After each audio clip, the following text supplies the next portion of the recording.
Chapter 4, The Ethics of Elfland. When the businessman rebukes the idealism of his office boy, it is commonly in some such speech as this. Ah, yes, when one is young, one has these ideas in the abstract and these castles in the air. But in middle age, they all break up like clouds, and one comes down to a belief in practical politics, to using the machinery one has and getting on with the world as it is. Thus, at least, venerable and philanthropic old men now in their honored graves used to talk to me when I was a boy. But since then, I have grown up and have discovered that these philanthropic old men were telling lies. What has really happened is exactly the opposite of what they said would happen. They said that I should lose my ideals and begin to believe in the methods of practical politicians. Now, I have not lost my ideals in the least. My faith in fundamentals is exactly what it always was. What I have lost is my old childlike faith in practical politics. I am still as much concerned as ever about the Battle of Armageddon, but I am not so much concerned about the general election. As a babe, I leapt up on my mother's knee at the mere mention of it. No, the vision is always solid and reliable. The vision is always a fact. It is the reality that is often a fraud. As much as I ever did, more than I ever did, I believe in liberalism.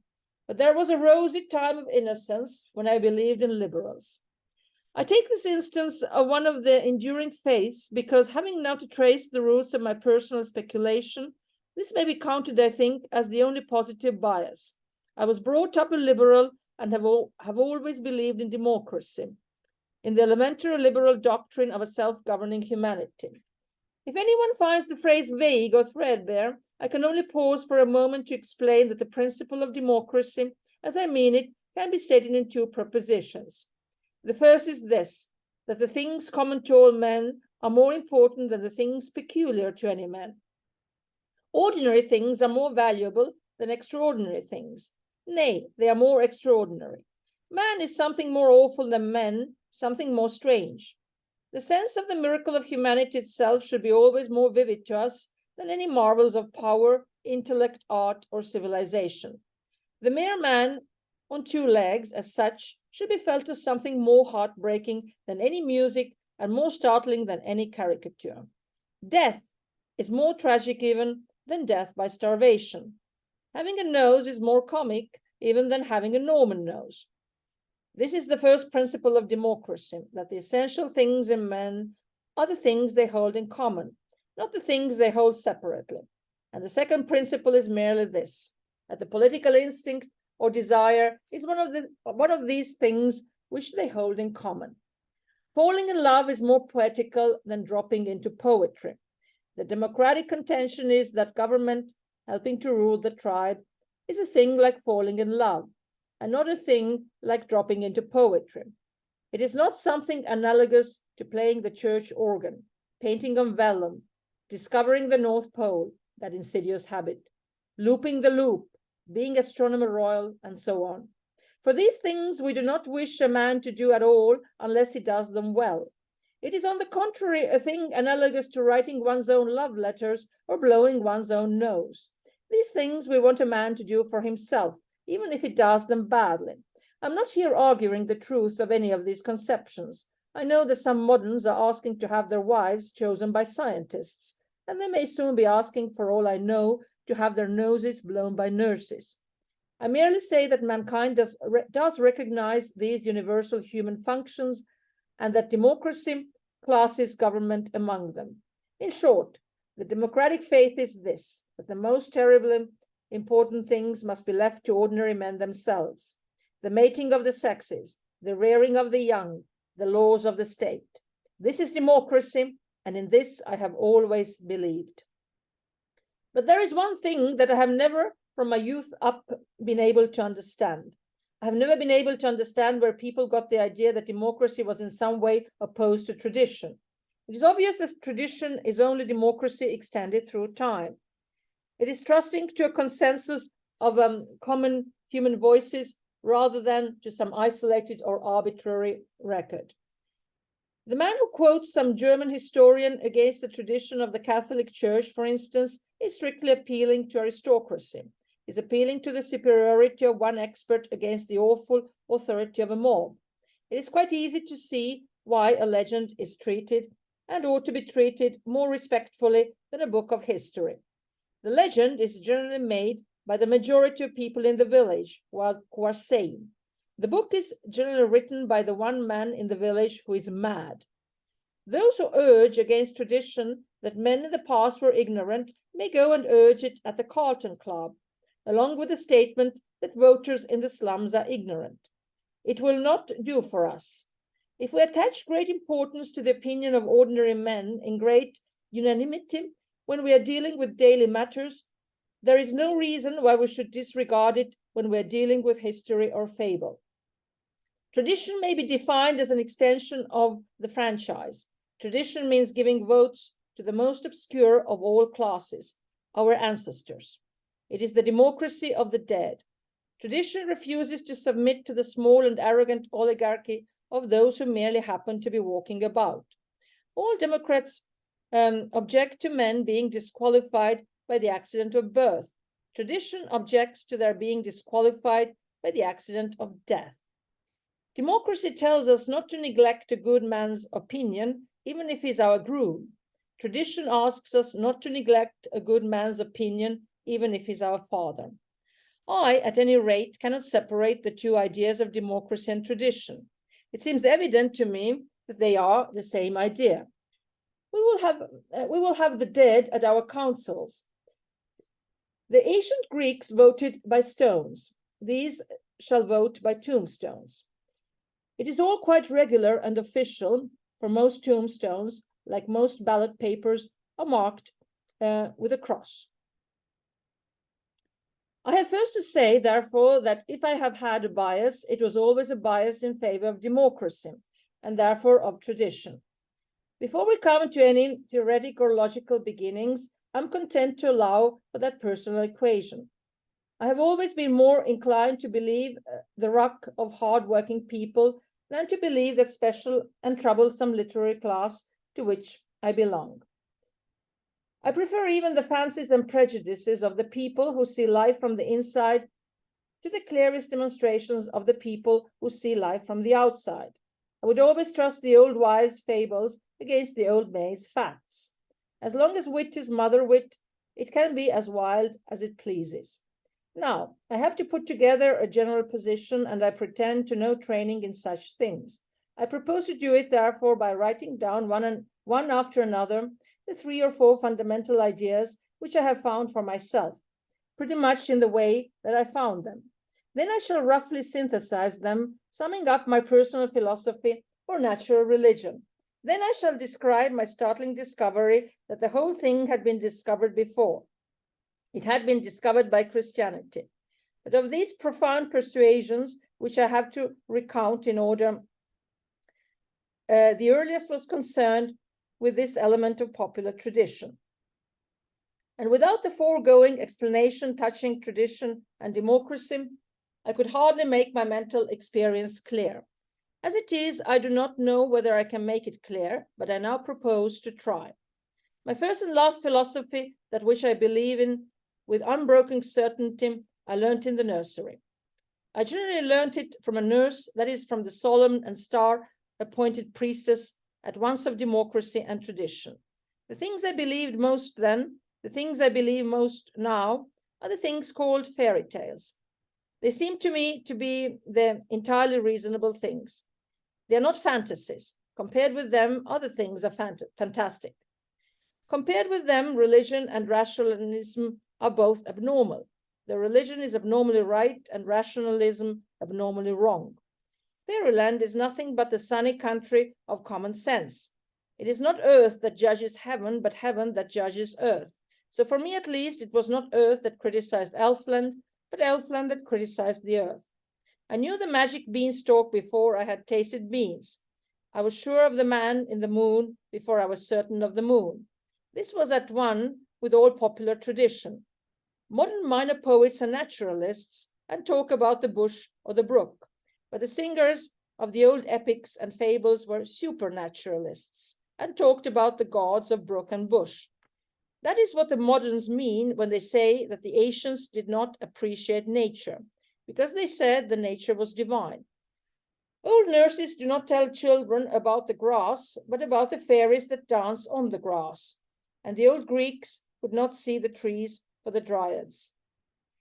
But I deal here with what ethic and philosophy come from, being fed on fairy tales. If I were describing them in detail, I could note many noble and healthy principles that arise from them. There is the chivalrous lesson of Jack the Giant Killer, that giants should be killed because they are gigantic. It is a manly mutiny against pride as such. But the rebel is older than all the kingdoms, and the Jacobin has more tradition than the Jacobite. There is the lesson of Cinderella, which is the same as that of the Magnificat, exaltavit humiles.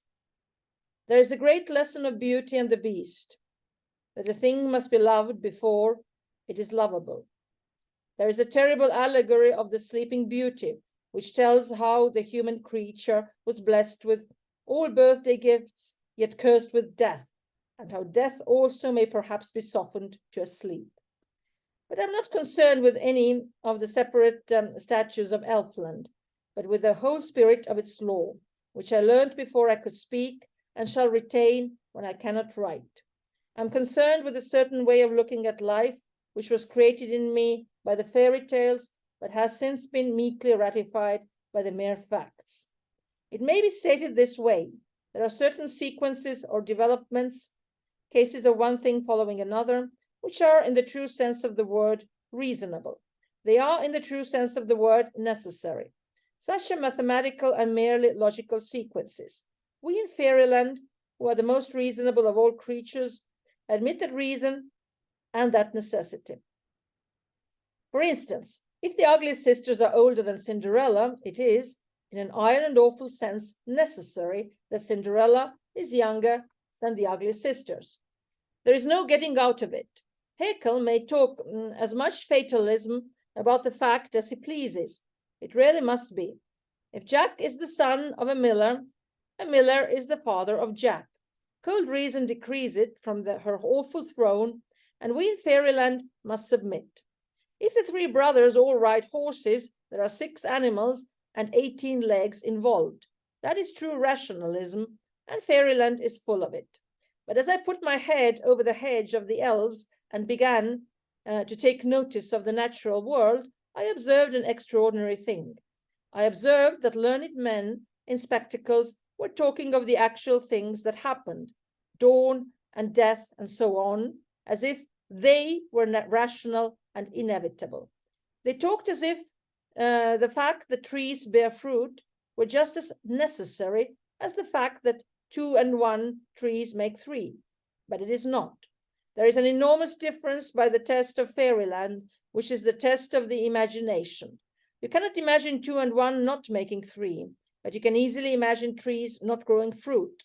You can imagine them growing golden candlesticks or tigers hanging on by the tail. These men in spectacles spoke much of a man named Newton, who was hit by an apple and who discovered a law, but they could not be got to see the distinction between a true law, a law of reason, and the mere fact of apples falling. If the apple hit Newton's nose hit the apple.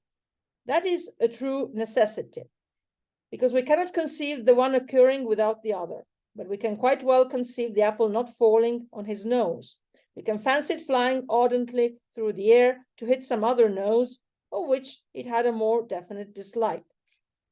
We have always in our fairy tales kept this sharp distinction between the science of mental relations, in which there rarely are laws, and the science of physical facts, in which there are no laws, but only weird repetitions. We believe in bodily miracles, but not in mental impossibilities. We believe that Beanstalk climbed up to heaven, but that does not at all confuse our convictions on the philosophical question of how many beans make 5. Here is the peculiar perfection of tone and truth in the nursery tales. The man of science says, cut the stalk and the apple will fall, but he says it calmly, as if the one idea really led up to the other. The witch in the fairy tale says, blow the horn and the ogre's castle will fall. but she does not say it as if it were something in which the effect obviously arose out of the cause. Doubtless, she has given the advice to many champions and has seen many castles fall, but she does not lose either her wonder or her reason. She does not muddle her head until it imagines a necessary mental connection between a horn and a falling tower. But the scientific men do muddle their heads until they imagine a necessary mental connection between an apple leaving the tree and an apple reaching the ground. They do really talk as if they had found not only a set of marvelous facts, but a truth connecting those facts. They do talk as if the connection of two strange things physically connected them philosophically. They feel that because one incomprehensible thing constantly follows another incomprehensible thing, the two together somehow make up a comprehensible thing. Two black riddles make a white answer. In fairyland, we avoid the word law, but in the land of science, they are singularly fond of it. Thus, they will call some interesting conjecture about how forgotten folks pronounce the alphabet Grimm's Law. But Grimm's Law is far less intellectual than Grimm's fairy tales. The tales are, at any rate, certainly tales, while the law is not law. A law implies that we know the nature of the generalization and enactment, not merely that we have noticed some of the effects.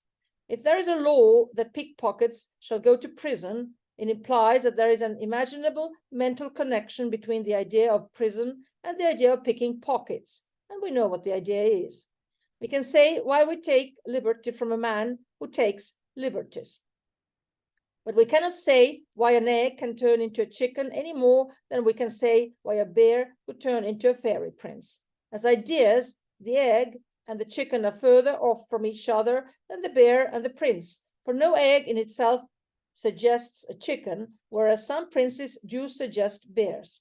Granted, then, that certain transformations do happen. It is essential that we should regard them in the philosophic manner of fairy tales, not in the unphilosophic manner of science and the laws of nature. When we are asked why eggs turn to birds or fruits fall in autumn, we must answer exactly as the fairy godmother would answer if Cinderella asked her why mice turned to horses or her clothes fell from her at 12 o'clock. We must answer that it is magic. It is not a law, for we do not understand this general formula. It is not a necessity, for though we can count on it happening practically, we have no right to say that it must always happen. It is no argument for unalterable law, as Huxley fancied, that we count on the ordinary course of things. We do not count on it, we bet on it. We risk the remote possibility of a miracle as we do that of a poisoned pancake or a world-destroying comet. We leave it out of account, not because it is a miracle and therefore an impossibility, but because it is a miracle and therefore an exception. All the terms used in the science books, law, necessity, order, tendency, and so on, are really unintellectual because they assume an inner synthesis which we do not possess. The only words that ever satisfied me as describing nature are the terms used in the fairy books. Charm, spell, enchantment. They express the arbitrariness of the fact and its mystery. A tree grows fruit because it is a magic tree. Water runs downhill because it is bewitched. The sun shines because it is bewitched. I deny altogether that this is fantastic or even mystical. We may have some mysticism later on, but this fairy tale language about things is simply rational and agnostic. It is the only way I can express in words my clear and definite perception that one thing is quite distinct from another, that there is no logical connection between flying and laying eggs. It is the man who talks about a law that he has never seen who is the mystic. Nay, the ordinary scientific man is strictly a sentimentalist. He is a sentimentalist in this essential sense, that he is soaked and swept away by mere associations. He has so often seen birds fly and lay eggs that he feels as if there must be some dreamy, tender connection between the two ideas, whereas there is none. A forlorn lover might be unable to dissociate the moon from lost love, so the materialist is unable to dissociate the moon from the tide. In both cases, there is no connection except that one has seen them together. A sentimentalist might shed tears at the smell of apple blossom because, by a dark association of his own, it reminded him of his boyhood. So the materialist professor, though he conceals his tears, is yet a sentimentalist, because by a dark association of his own, apple blossoms remind him of apples. But the cool rationalist from fairyland does not see why, in the abstract, the apple tree should not grow crimson tulips. It sometimes does in his country. This elementary wonder, however, is not a mere fancy derived from the fairy tales. On the contrary, all the fire of the fairy tales is derived from this. Just as we all like love tales because there is an instinct of sex, we all like astonishing tales because they touch the nerve of the ancient instinct of astonishment. This is proved by the fact that when we are very young children, we do not need fairy tales, we only need tales. Mere life is interesting enough. A child of 7 is excited by being told that Tommy opened a door and saw a dragon, but a child of 3 is excited by being told that Tommy opened a door. Boys like romantic tales, but babies like realistic tales because they find them romantic. In fact, a baby is about the only person, I should think, to whom a modern realistic novel could be read without boring him. This proves that even nursery tales only echo an almost prenatal leap of interest and amazement. These tales say that apples were golden only to refresh the forgotten moment when we found that they were green. They make rivers run with wine only to make us remember for one wild moment that they run with water. I have said that this is wholly reasonable and even agnostic. And indeed, on this point, I'm all for the higher agnosticism. Its better name is ignorance. We have all read in scientific books, and indeed in all romances, the story of the man who has forgotten his name. This man walks about the streets and can see and appreciate everything, only he cannot remember who he is. Well, every man is that man in the story. Every man has forgotten who he is. One may understand the cosmos, but never the ego. The self is more distant than any star. Thou shalt love the Lord thy God, but thou shalt not know thyself. We are all under the same mental calamity. We have all forgotten our names. We have all forgotten what we really are. All that we call common sense and rationality and practicality and positivism only means that for certain dead levels of our life, we forget that we have forgotten. All that we call spirit and art and ecstasy only means that for one awful instant, we remember that we forget. But though, like the man without memory in the novel, we walk the streets with a sort of half-witted admiration, still it is admiration. It is admiration in English and not only admiration in Latin. Wonder has a positive element of praise. This is the next milestone to be definitely marked on our road through fairyland. I shall speak in the next chapter about optimists and pessimists in their intellectual aspect, so far as they have one. Here I am only trying to describe the enormous emotions which cannot be described. And the strongest emotion was that life was as precious as it was puzzling. It was an ecstasy because it was an adventure. It was an adventure because it was an opportunity. The goodness of the fairy tale was not affected by the fact that there might be more dragons than princesses. It was good to be in a fairy tale. The test of all happiness is gratitude, and I felt grateful, though I hardly knew to whom. Children are grateful when Santa Claus puts in their stockings gifts of toys or sweets.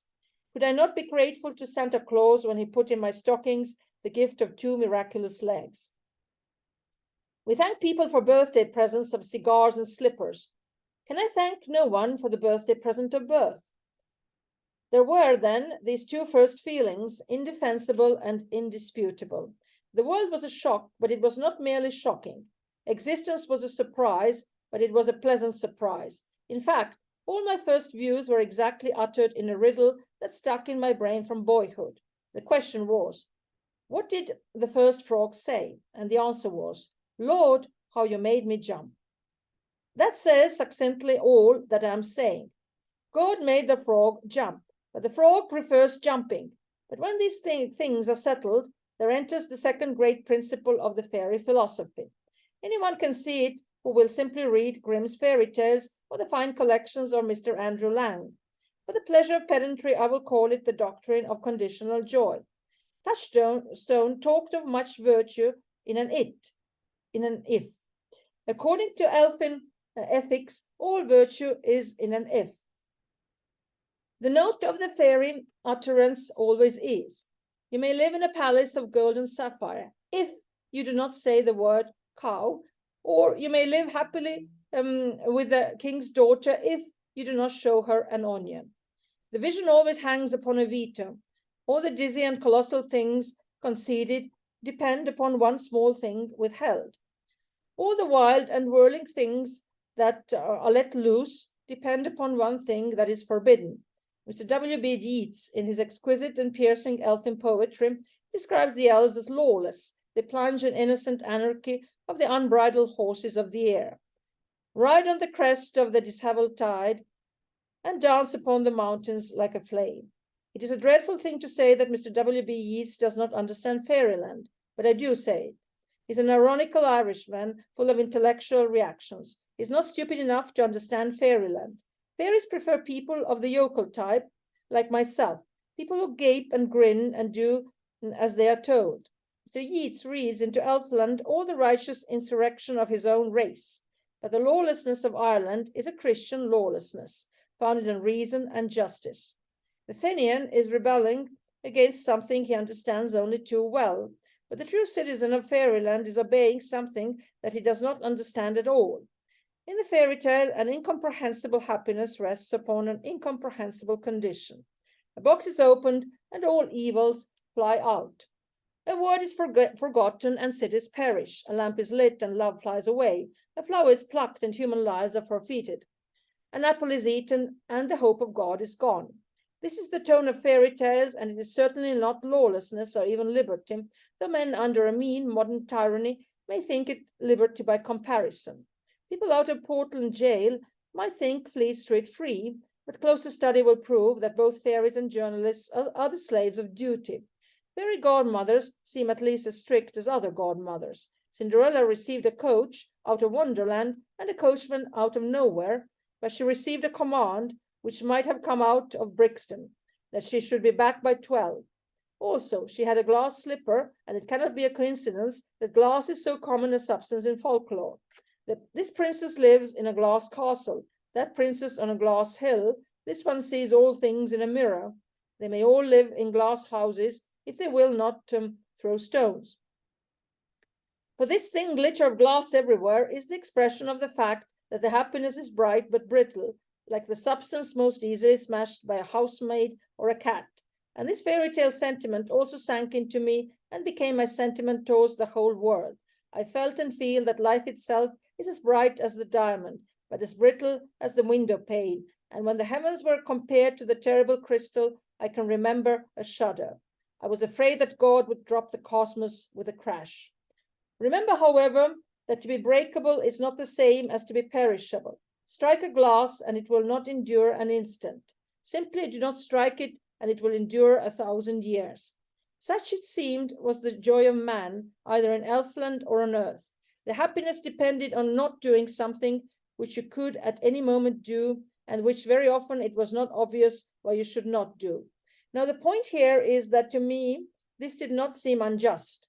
If the miller's third son said to the fairy, "Explain why I must not stand on my head in the fairy palace," the other might fairly reply, "Well, if it comes to that, explain the fairy palace."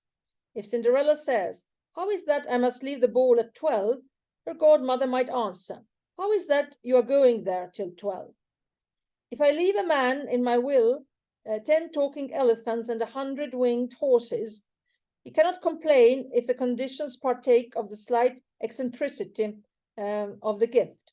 He must not look a winged horse in the mouth." And it seemed to me that existence was itself so very eccentric a legacy that I could not complain of not understanding the limitations of the vision when I did not understand the vision they limited. The frame was no stranger than the picture. The veto might well be as wild as the vision. It might be as startling as the sun, as elusive as the waters, as fantastic and terrible as the towering trees. For this reason, we may call it the fairy godmother philosophy, I never could join the young men of my time in feeling what they call the general sentiment of revolt. I should have resisted, let us hope, any rules that were evil, and with these and their definition I shall deal in another chapter. But I did not feel disposed to resist any rule merely because it was mysterious. Estates are sometimes held by foolish forms, the breaking of a stick or the payment of a peppercorn. I was willing to hold the huge estate of earth and heaven by any such feudal fantasy. It could not well be wilder than the fact that I was allowed to hold it at all. At this stage, I give only one ethical instance to show my meaning. I could never mix in the common murmur of that rising generation against monogamy, because no restriction on sex seemed so odd and unexpected as sex itself. To be allowed, like Endymion, to make love to the moon and then to complain that Jupiter kept his own moons in a harem seemed to me, bred on fairy tales like Endymion's, a vulgar anticlimax. Keeping to one woman is a small price for so much as seeing one woman. To complain that I could only be married once was like complaining that I had only been born once. It was incommensurate with the terrible excitement of which one was talking. It showed not an exaggerated sensibility to sex, but a curious insensibility to it. A man is a fool who complains that he cannot enter Eden by 5 gates at once. Polygamy is a lack of the realization of sex. It is like a man plucking 5 pears in mere absence of mind. The aesthetes touched the last insane limits of language in their eulogy on lovely things. The thistledown made them weep, a burnished beetle brought them to their knees, yet their emotion never impressed me for an instant. For this reason, that it never occurred to them to pay for the pleasure in any sort of symbolic sacrifice. Men, I felt, might fast 40 days for the sake of hearing a blackbird sing. Men might go through fire to find a cowslip. Yet these lovers of beauty could not even keep sober for the blackbird. They would not go through common Christian marriage by way of recompense to the cowslip. Surely one might pay for extraordinary joy in ordinary morals. Oscar Wilde said that sunsets were not valued because we could not pay for sunsets. But Oscar Wilde was wrong. We can pay for sunsets. We can pay for them by not being Oscar Wilde. Well, I left the fairy tales lying on the floor of the nursery, and I have not found any book so sensible since. I left the nurse guardian of tradition and democracy, and I have not found any modern type so sanely radical or so sanely conservative. But the matter for important comment was here, that when I first went out into the mental atmosphere of the modern world, I found that the modern world was positively opposed on 2 points to my nurse and to the nursery tales. It has taken me a long time to find out that the modern world is wrong and my nurse was right. The really curious thing was this, that modern thought contradicted this basic creed of my boyhood on its 2 most essential doctrines. I have explained that the fairy tales founded in me 2 convictions. First, that this world is a wild and startling place, which might have been quite different, but which is quite delightful. Second, that before this wildness and delight, one may well be modest and submit to the queerest limitations of so queer a kindness. But I found the whole modern world running like a high tide against both my tendernesses, and the shock of that collision created 2 sudden and spontaneous sentiments, which I have had ever since, and which, crude as they were, have since hardened into convictions. First, I found the whole modern world talking scientific fatalism, saying that everything is as it must always have been, being unfolded without fault from the beginning. The leaf on the tree is green because it could never have been anything else. Now, the fairy tale philosopher is glad that the leaf is green precisely because it might have been scarlet. He feels as if it had turned green an instant before he looked at it. He's pleased that snow is white on the strictly reasonable ground that it might have been black. Every color has in it a bold quality as of choice. The red of garden roses is not only decisive but dramatic, like suddenly spilt blood. He feels that something has been done, but the great determinists of the 19th century were strongly against this native feeling that something had happened an instant before. In fact, according to them, nothing ever really had happened, since existence had happened. And even about the date of that, they were not very sure. The modern world, as I found it, was solid for modern Calvinism, for the necessity of things being as they are. But when I came to ask them, I found they had really no proof of this unavoidable repetition in things, except the fact that the things were repeated. Now, the mere repetition made the things to me rather more weird than more rational. It was as if, having seen a curiously shaped nose in the street and dismissed it as an accident, I had then seen 6 other noses of the same astonishing shape. I should have fancied for a moment that it must be some local secret society. So one elephant having a trunk was odd, but all elephants having trunks looked like a plot. I speak here only of an emotion, and of an emotion at once stubborn and subtle. But the repetition in nature seems sometimes to be an excited repetition, like that of an angry schoolmaster saying the same thing over and over again. The grass seemed signaling to me with all his fingers at once. The crowded stars seemed bent upon being understood. The sun would make me see him if he rose 1,000 times. The recurrences of the universe rose to the maddening rhythm of an incantation, and I began to see an idea. All the towering materialism which dominates the modern mind rests ultimately upon one assumption, a false assumption. It is supposed that if a thing goes on repeating itself, it is probably dead, a piece of clockwork. People feel that if the universe was personal, it would vary. If the sun were alive, it would dance. This is a fallacy even in relation to known fact. The variation in human affairs is generally brought into them, not by life, but by death, by the dying down or breaking off of the strength or desire. A man varies his movements because of some slight element of failure or fatigue. He gets into an omnibus because he's tired of walking, or he walks because he's tired of sitting still. But if his life and joy were so gigantic that he never tired of going to Islington, he might go to Islington as regularly as the Thames goes to Sheerness. The very speed and ecstasy of his life would have the stillness of death. The sun rises every morning. I do not rise every morning, but the variation is due not to my activity, but to my inaction. Now, to put the matter in a popular phrase, it might be true that the sun rises regularly because he never gets tired of rising. His routine might be due not to lifelessness, but to a rush of life. The thing I mean can be seen, for instance, in children, when they find some game or joke that they specially enjoy. A child kicks his legs rhythmically through excess, not absence of life, because children have abounding vitality, because they are in spirit fierce and free. Therefore, they want things repeated and unchanged. They always say, do it again, and the grown-up person does it again until he's nearly dead. For grown-up people are not strong enough to exult in monotony. But perhaps God is strong enough to exult in monotony. It is possible that God says every morning, do it again to the sun, and every evening, do it again to the moon.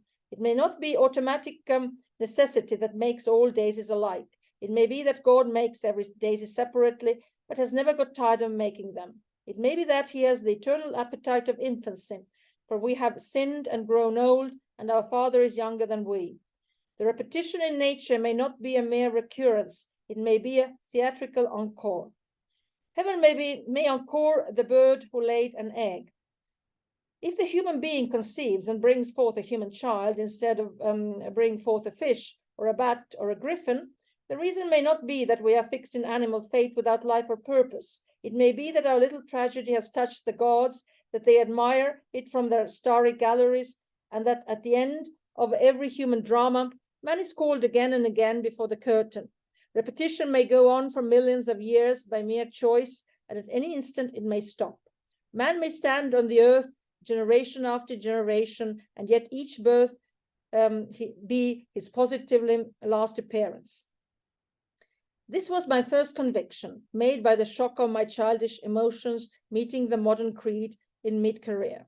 I had always vaguely felt facts to be miracles in the sense that they are wonderful.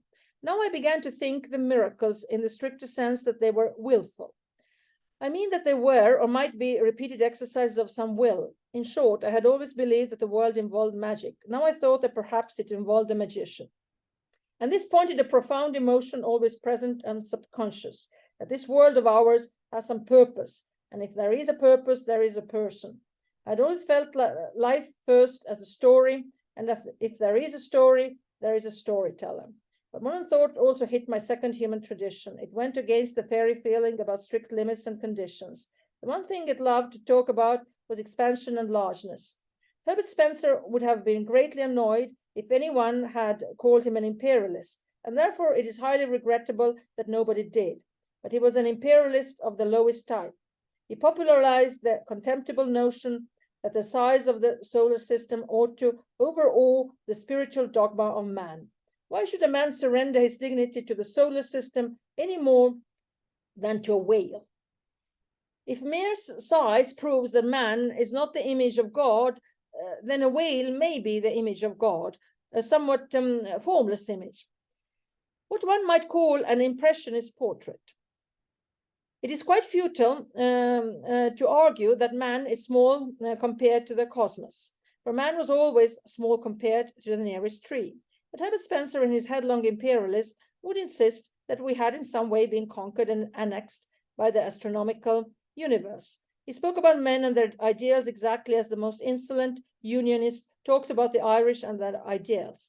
He turned mankind into a small nationality, and his evil influence can be seen even in the most spirited and honorable of later scientific authors, notably in the early romances of Mr. H.G. Wells. Many moralists have, in an exaggerated way, represented the earth as wicked, but Mr. Wells and his school made the heavens wicked. We should lift up our eyes to the stars from whence would come our ruin. But the expansion of which I speak was much more evil than all this. I have remarked that the materialist, like the madman, is in prison, in the prison of one thought. These people seem to think it singularly inspiring to keep on saying that the prison was very large. The size of this scientific universe gave one no novelty, no relief. The cosmos went on forever, but not in its wildest constellation could there be anything really interesting, anything, for instance, such as forgiveness or free will. The grandeur or infinity of the secret of its cosmos added nothing to it. It was like telling a prisoner in Reading jail that he would be glad to hear that the jail now covered half the county. The warder would have nothing to show the man except more and more long corridors of stone lit by ghastly lights and empty of all that is human. So these expanders of the universe had nothing to show us except more and more infinite corridors of space lit by ghastly suns and empty of all that is divine. In fairyland, there had been a real law, a law that could be broken, for the definition of a law is something that can be broken. But the machinery of this cosmic prison was something that could not be broken, for we ourselves were only a part of its machinery. We were either unable to do things or we were destined to do them. The idea of the mystical condition quite disappeared. One can neither have the firmness of keeping laws nor the fun of breaking them. The largeness of this universe had nothing of that freshness and airy outbreak which we have praised in the universe of the poet. This modern universe is literally an empire. That is, it was vast, but it is not free. One went into larger and larger windowless rooms big with Babylonian perspective, but one never found the smallest window or a whisper of outer air. Their infernal parallels seem to expand with distance, but for me all good things come to a point, swords, for instance. So finding the boast of the big cosmos so unsatisfactory to my emotions, I began to argue about it a little, and I soon found that the whole attitude was even shallower than could have been expected. According to these people, the cosmos was one thing since it had one unbroken rule. Only, they would say, while it is one thing, it is also the only thing there is. Why then should one worry particularly to call it large? There is nothing to compare it with. It would be just as sensible to call it small. A man may say, I like this vast cosmos with its throng of stars and its crowd of varied creatures. But if it comes to that, why should not a man say, I like this cozy little cosmos with its decent number of stars and as neat a provision of livestock as I wish to see? One is as good as the other. They are both mere sentiments. It is mere sentiment to rejoice that the sun is larger than the earth. It is quite as sane a sentiment to rejoice that the sun is no larger than it is. A man chooses to have an emotion about the largeness of the world. Why should he not choose to have an emotion about its smallness? It happened that I had that emotion. When one is fond of anything, one addresses it by diminutives, even if it is an elephant or a lifeguardsman. The reason is that anything, however huge, that can be conceived of as complete, can be conceived of as small. If military moustaches did not suggest a sword or tusks a tail, then the object would be vast because it would be immeasurable. But the moment you can imagine a guardsman, you can imagine a small guardsman. The moment you really see an elephant, you can call it tiny. If you can make a statue of a thing, you can make a statuette of it. These people professed that the universe was one coherent thing, but they were not fond of the universe. But I was frightfully fond of the universe and wanted to address it by a diminutive. I often did so, and it never seemed to mind. Actually, and in truth, I did feel that these dim dogmas of vitality were better expressed by calling the world small than by calling it large. For about infinity, there was a sort of carelessness which was the reverse of the fierce and pious care which I felt touching the pricelessness and the peril of life. They showed only a dreary waste, but I felt a sort of sacred thrift. For economy is far more romantic than extravagance. To them, stars were an unending income of halfpence, but I felt about the golden sun and the silver moon as a schoolboy feels if he has 1 sovereign and 1 shilling.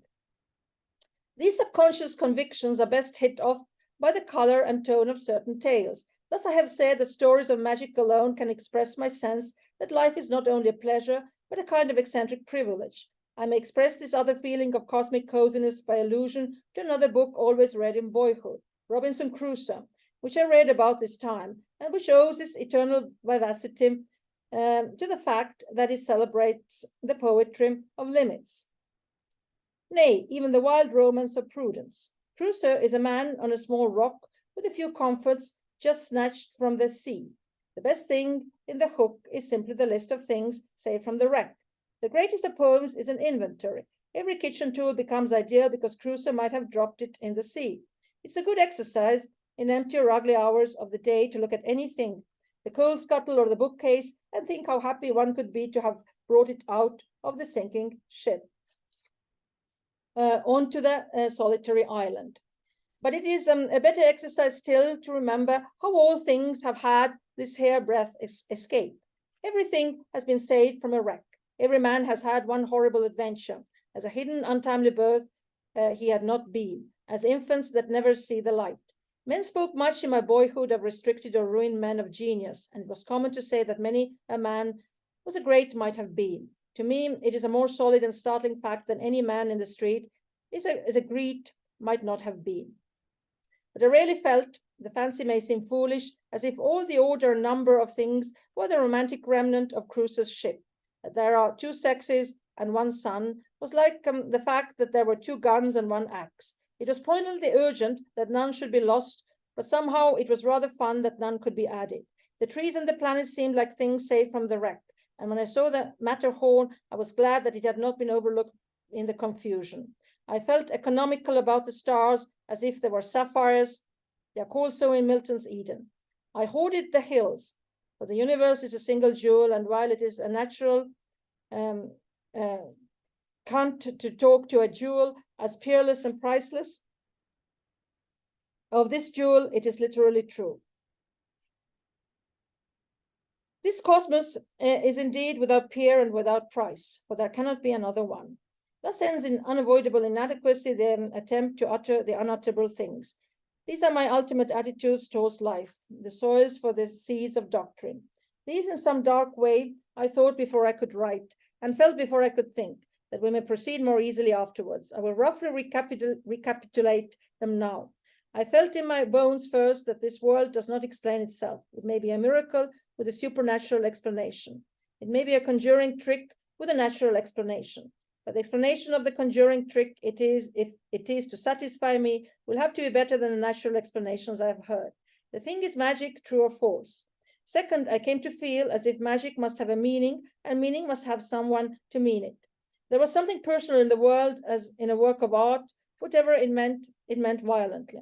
Third, I thought this purpose beautiful in its sole design, in spite of its defects, such as dragons. Fourth, that the proper form of thanks to it is some form of humility and restraint. We should thank God for beer and burgundy by not drinking too much of them.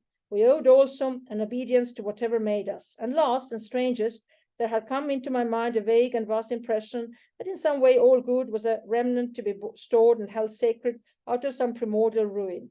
Man had saved his good as Crusoe saved his goods. He had saved them from a wreck. All this I felt, and the age gave me no encouragement to feel it. And all this time I had not even thought of Christian theology.